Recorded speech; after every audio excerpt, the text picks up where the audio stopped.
అందుకనే ఈరోజు మనం చూసినప్పుడు ఇలాంటి ప్రభుత్వం ఇంకో పక్క మీరు చూసినప్పుడు నేను ఒకే మాట చెప్పాను. మొదటి తారీఖున ప్రభుత్వ యంత్రాంగం పేదల గురించి ఆలోచించాలి. ప్రతి ఒక్కరూ గ్రామాలకు వెళ్ళాలి, పేదవాళ్ళని దర్శనం చేసుకోవాలి. ప్రజాప్రతినిధులు, ఎమ్మెల్యేలు, ఎంపీలు, అక్కడ స్థానిక సంస్థల్లో ఉండే నాయకులు అందరూ కూడా మీ దగ్గరకు వచ్చి మీకు ఆ పింఛనిచ్చే కార్యక్రమంలో భాగస్వాములైతే మీ కష్టాలు నేరుగా అర్థమవుతాయి, కష్టాలు తీర్చే మనస్తత్వం వస్తుంది.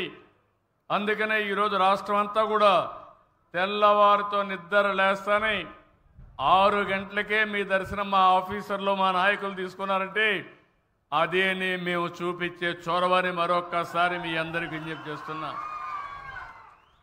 భవిష్యత్తులో కూడా ఒకటే హామీ ఇస్తున్నాను. ఈరోజు కష్టపడుతున్నాం, మేము కష్టపడేది మీకోసం కష్టపడుతున్నాం, పేదవాళ్ళ కోసం కష్టపడుతున్నాం. ఈ పేదవాళ్ళకి గవర్నమెంట్ ఇచ్చే పింఛన్లు ఇస్తానే ఉంటాం. అవసరమైతే భగవంతుడు కనికరిస్తే పెంచుతాం. అదే సమయంలో ఇంకో పక్క చేప ఇవ్వడమే కాదు, చేపను పట్టుకునే విధానం నేర్పిస్తా. మీ అందరికీ మీ ఆదాయాన్ని పెంచుతానని మరొక్కసారి హామీ ఇస్తున్నా.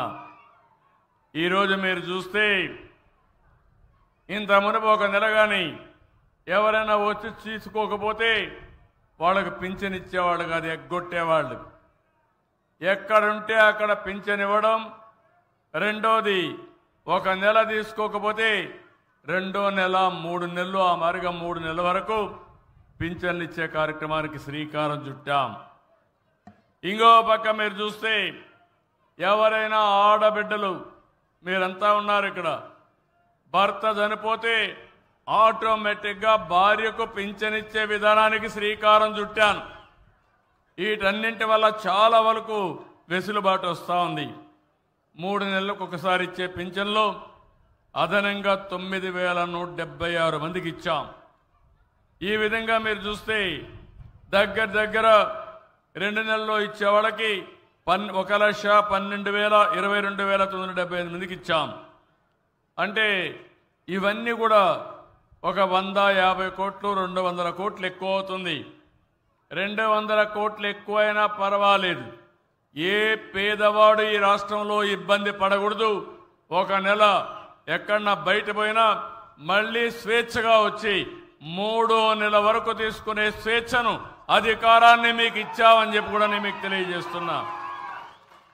ఈరోజే మీరు చూస్తే గడిచిన ప్రభుత్వంలో భర్త చనిపోతే వితంతు పింఛన్లు ఇవ్వలేదు. 71,380 మందికి ఈరోజే అందరికి కూడా 400 రూపాయలు పింఛన్ ఇప్పించాను.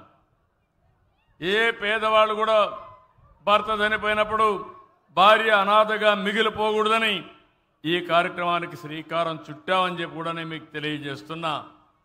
మనకంటే ధనిక రాష్ట్రాలున్నాయి, ఆదాయాలు ఎక్కువ వస్తున్నాయి, కానీ వాళ్ళందరికంటే మనమే ఎక్కువ పింఛన్లు ఇస్తున్నాం, నెంబర్ ఎక్కువ ఇస్తున్నాం. అదే మరి నెలవారీగా ఇచ్చే డబ్బులు కూడా మనమే ఎక్కువ ఇస్తున్నాం. ఒక్క ఉదాహరణ మీరు చూస్తే మహారాష్ట్ర అన్ని రాష్ట్రాల కంటే ఎక్కువ ఆదాయం వస్తుంది, వాళ్ళు ఇచ్చేది 1000 రూపాయలే. తెలంగాణ రాష్ట్రంలో కూడా 2,500 రూపాయలే ఇస్తున్నారు. నేను ఒకటే ఆలోచించాను, అందరికంటే ఇబ్బందుల్లో ఉండేది వృద్ధులుంటారు. అదే మాదిరిగా ఎవరైతే భర్త చనిపోయి వితంతువులు ఉంటారు, వాళ్ళకంటే ఫర్దర్గా ఇబ్బందులు చూస్తే వికలాంగులు, దివ్యాంగులు ఉంటారనే ఉద్దేశంతో ఈ పింఛన్లు ఇస్తున్నామని చెప్పి కూడా నేను మీకు తెలియజేస్తున్నా. నేను ఒకటే మిమ్మల్ని అందరినీ కోరేది, ఈరోజు నేను ఇక్కడికి వచ్చినప్పుడు చూశాను, ఇక్కడికి వస్తే చూస్తే పోలిశెట్టి దుర్గాప్రసాద్ ఇక్కడే ఉన్నాడు, కాలు పోయింది. ఆయన చూస్తే బాధేస్తుంది. ఆయన కాలు పోవడానికి ఏంటి కారణం అని అడిగాను. డయాబెటీస్. అంటే కోనసీమలో రైస్ ఎక్కువ పండుతుంది కాబట్టి మీరు రైసే తిని బియ్యమే తిని దానివల్ల డయాబెటీస్ వచ్చి తద్వారా ఒకసారి ఎక్కువ షుగర్ వచ్చేసిన తర్వాత సకాలానికి ట్రీట్మెంట్ చేసుకోకపోతే